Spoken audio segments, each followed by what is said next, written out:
Tearing out pieces of me to replace the broken pieces of you. Tearing out. Hello, Wealthy family, and welcome to today's Mindset Monday. Thank you so much for coming and sharing some time with me. I love and appreciate you all. So, today's Mindset Monday, I was grappling back and forth like, what should I talk about? What should I bring up? What should we program our mind with today?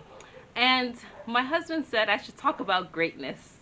That is what has been our theme, right? A reminder to ourselves of how great we are despite, everything that is going on in our life. I'm sorry, this is kind of tight. Despite everything that is going on in our life, despite the feelings that we have with our family, with our, thought of friends, with our even our enemies, right?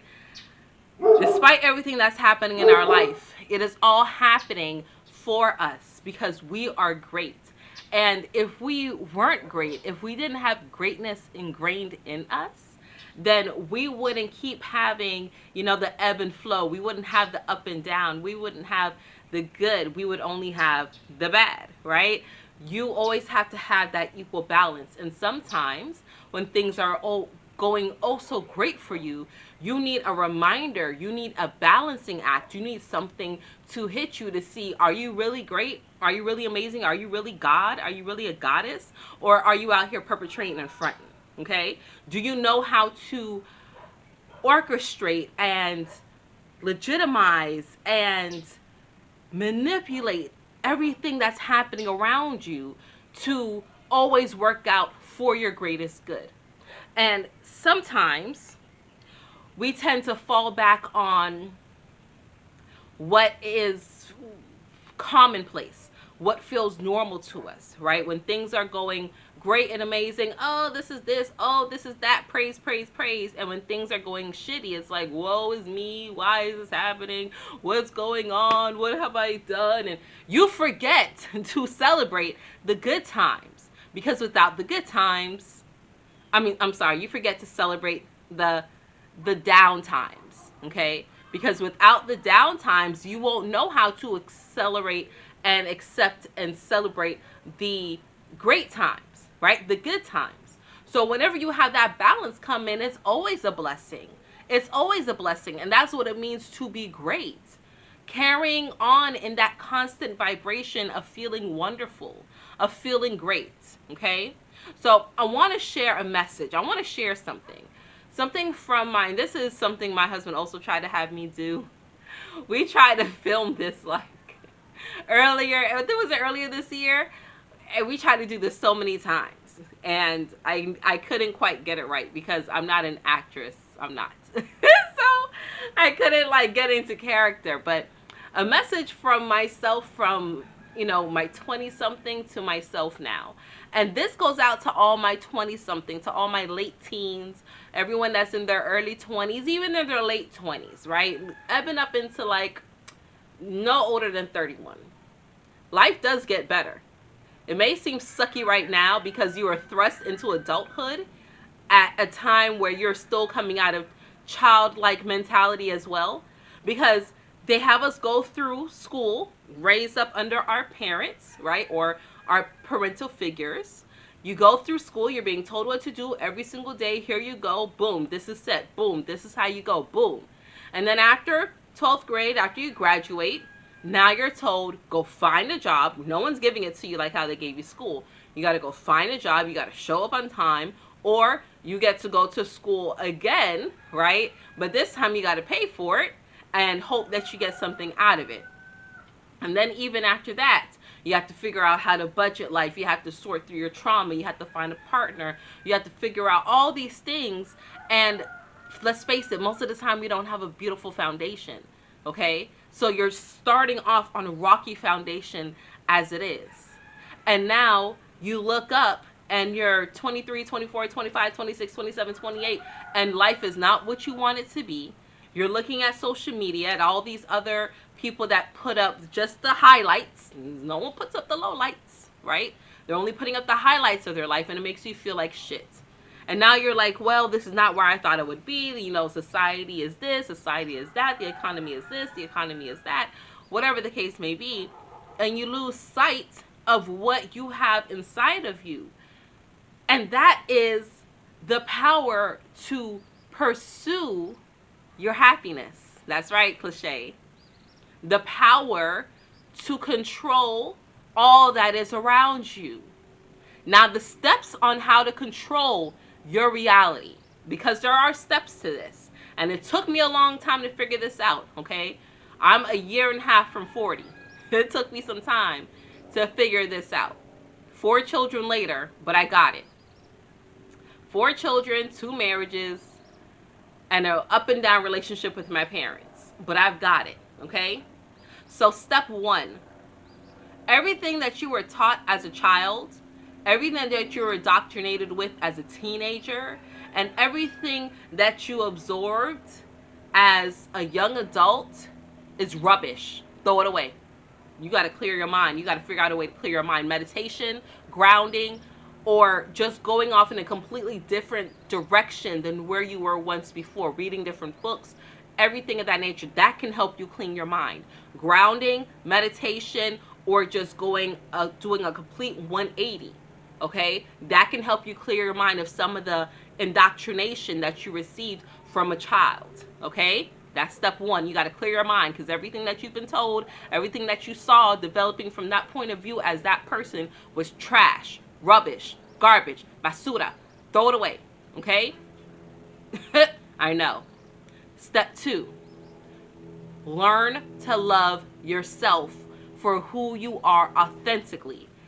And if you don't know who you are authentically, because you've lost who you are authentically along the way, then the B part to that step is find who you are. Find out who you are. Take yourself out on dates. Try different foods. See what you like. Try different ways of laughing. Try watching different things, seeing how they make you feel. Doing a complete 180. Go hanging around different people, seeing how that makes you feel. Set little promises to yourself and then live up to it. And then you start to feel that trust building up in your heart.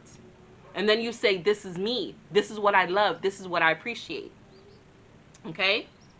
Step three, stop blaming everybody else for your shit.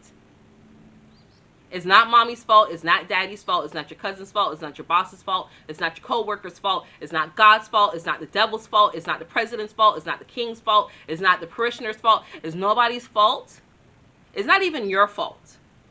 However, the only person that you can look to be accountable and see what blame can take is you.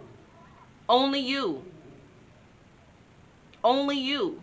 Stop blaming other people for things that they've done to you in the past. Stop waking up every day miserable because of something that happened to you 5 years ago, 10 years ago.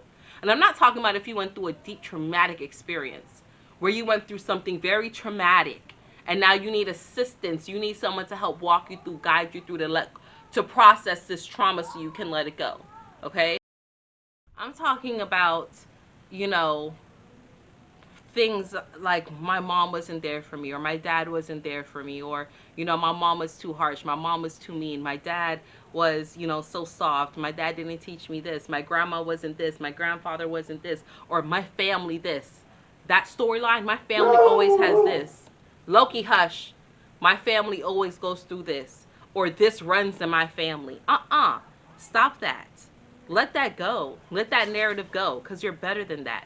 You're bigger than that. Okay, your bloodline is just your bloodline, but it doesn't always dictate the things in which you experience and how you go through. It's your own mindset in which you choose to revel in. Okay? And then number 4, Loki, hush. Number 4, know that you don't have to be perfect. No one is perfect. I'm sorry, 1 second. Loki! Come here! Sorry, there's another little dog running around and one of the roosters got out and now Loki's going apeshit. Sorry, guys. But you don't have to be perfect. It's okay to make mistakes. It's okay to have blemishes. It's okay not to have a flat stomach. It's okay not to have the booty do. It's okay. It's okay. Remember, first step, loving authentic. Well, second step, loving your authentic self. You don't have to change who you are, your outside appearances or your inward self. You don't have to change who you are to appease anyone. It is okay. It's okay. You don't have to make up your face every day. You don't have to have a new outfit every time you go somewhere. No. You don't have to be perfect. You don't have to know every answer. You don't have to laugh at every joke. You don't have to always want company. It's okay. Okay? And then number 5, set healthy boundaries. Oh my God, this is so important. Set healthy boundaries. You got to be the ruler and dictator of your own life. You have to know what makes you happy, what doesn't make you happy, whether that's friends, family, or foe. Okay? Listen, I got time limits for people now. We're on the phone. If I know that after a certain amount of time, if the conversation starts going a certain way, that's it. Like, I'm done. Right? So I'm going to answer the phone because I care about you. I want to make sure that you're not on the cliff. But I'm only giving you a hot 5 minutes, maybe 10. Okay? Say what I got to say and go. Right? I'm not doing extracurriculars with you because I know how you behave. Right? Sometimes when you want to go to the family picnic, thank you. You want to go to the family picnic or the family function, right? And you know that this certain family member is going to be there and they going to act a donkey because they do it every single time. Make a mental note. They act a donkey, I'm going to clear. I'm going to go. Okay? Or I'm not going to go, period. I'm not going to go to the function because, truth be told, my whole family act like a donkey. So F them. It happens, right? But you don't have to be perfect. You don't have to be the glue. You don't have to always show up. The only person you're responsible for is you. And quite honestly, when you are happy, whole, and complete, you are doing more of a service for the entire world, the entire collective community, than you can do trying to save somebody or trying to be nice to somebody that doesn't deserve it. Keep yourself whole, happy, and complete, and you will win every time. Okay? So that's that. That's all that I have for you today, wealthy family. Sorry for the noise. I like to record outside, as you can see. But, that's life. It's real. I'm not trying to be perfect. I'm just trying to give you my experiences so that you can be better and not have to go through the lumps that I went through to try to figure things out. Because I wish I had somebody tell me some of the things that I be telling y'all. Like, that's all I'm saying. All right. I love you guys. I appreciate you guys. And until we connect again, stay alert, stay aware, and live in love.